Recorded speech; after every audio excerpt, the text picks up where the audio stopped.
today is, and we've seen it on some other media outlets, it's, do you play your guys? Do you play your stars? And if you do, how far do you play? So, to you guys, I mean, there's a lot that needs to happen. I think this week they still need timing. They still need reps. How long do you think you keep Nick Foles in the game? And do you play some of the other offensive stars or, weapons that he has? I don't pull him unless he's absolutely lighting it up. Yeah. I mean, that's the only... other than that, he needs every rep he can get, as far as I'm concerned. I mean, he's got to work on his timing with all those receivers and, really work that he needs to get done. Unless he's throwing, 5 or 6 touchdowns. I mean, no, I leave him in there as long as I possibly can. I mean, him and the receivers. I agree with you wholeheartedly. He plays every down, every quarter. And then on the bye week, I send him to play a pickup game so he can play some more. Seriously. This is the only thing. They're playing the Cowboys. The Cowboys are going to do everything possible to destroy their season. That's just how it works. I can see a cheap shot being taken. Anything stupid is being done. I don't know if I would take a chance with him. I mean, you don't play him at all. Well, I don't. This is the thing. If he gets hurt, we're gonna have to get a backup anyways. So it's gonna be. Who knows? Who knows who's out in the streets they can be able to pick up? That's the only way I look at it is what do you really have to lose if you let him play the whole game? But then also, what's a couple series gonna do for you? Because he's gonna be off what 2 weeks. I'd put him in for a half. Yeah, you gotta treat it like preseason. Treat it like preseason. Like a third game of preseason. Yeah, exactly. That's how I would play it. But the problem with that is you don't have the expanded roster. Yeah, that's the other problem. So quarterback you have 80 guys in the roster. Yeah. You don't have 100 guys on the side. I mean, not even besides him. Do you play Jeffrey? Do you play? Yes. Yeah. Yes. Do you let them all play? Yeah. See, I'm not a big guy on this rest thing. I don't think it ever quite worked for teams. There was an error. How many years has it killed Andy Reid?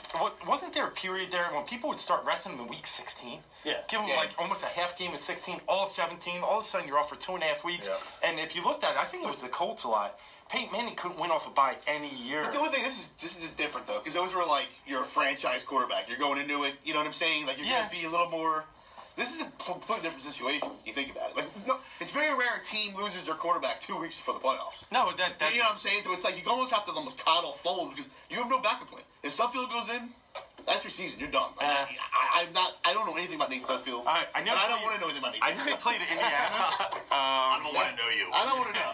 Uniform fits. That's all I need to know. Off the sidewalk. That's an interesting point. Do they sign a third quarterback? That really helps. They have two. They got to, right? I guess. Does it really matter? If we get to that point, does it really matter?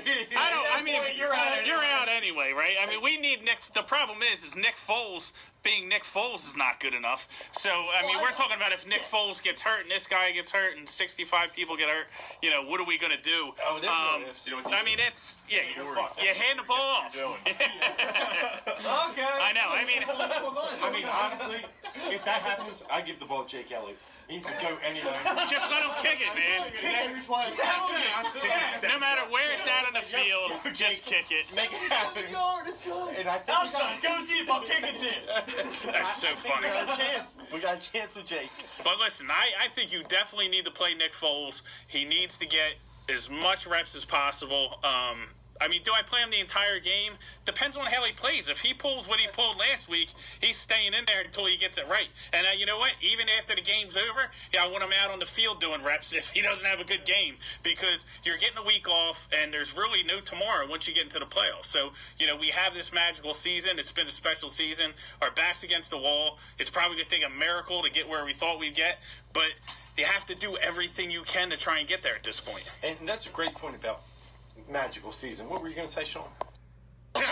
I really don't remember. The thing about magical season, and I really I try and tell everybody this. They're thinking, hey, we got Carson Wentz. We're always going to be 14-2. That is not going to be the case. No. Next year is different than this year. You're going to get, your whole coaching staff is going to get pretty much looted, right? Yeah. Well, actually, I'm a little on the other side of this because if you think about it, everybody that we have at the skill positions is under 25 for the most part. Sure.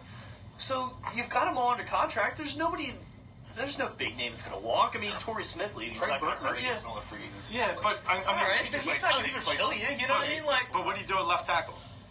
You hope that Peters is on the mend and you can get one more year? I flip Lane Johnson over to left tackle and then try to replace the right tackle maybe in the offseason. Or if you feel that confident in Vitae, maybe you make